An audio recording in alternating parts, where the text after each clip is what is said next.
Hey Spencer, let's go over your paper. You did better with the link. I would like to go over your sources. Could have used more. Each paragraph needs 2 to 3 sources.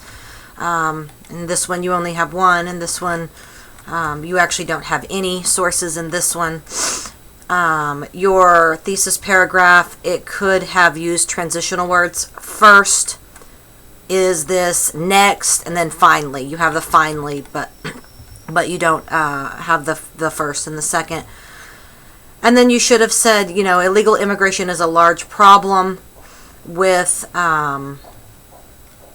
immigration in our country, and, you know, something needs to change, or so that your audience knows that, you know, this paper is going to focus on that it's not only is it a problem, but it's a, you know, it's a bad problem, and we need to do something to address it.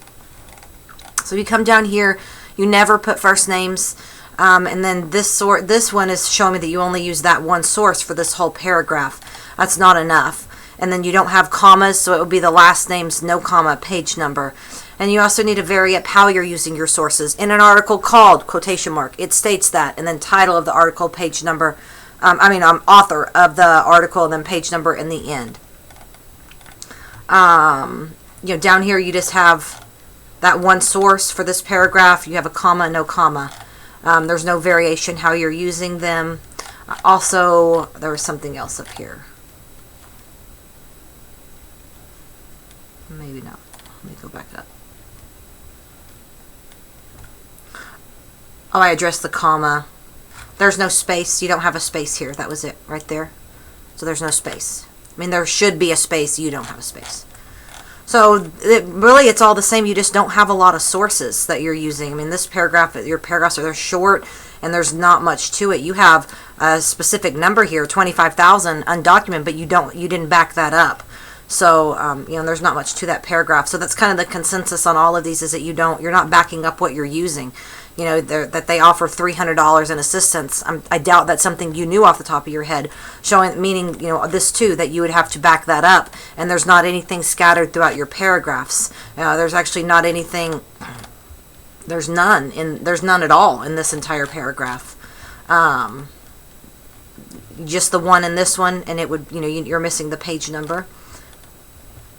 So quotation marks, ... it's page number, not a year. If this is a book, then it would be in italics and then the page number.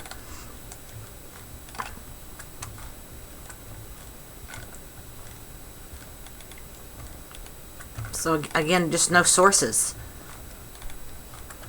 No sources. You have these numbers, no sources. So that's kind of the same here as, you know, the sources.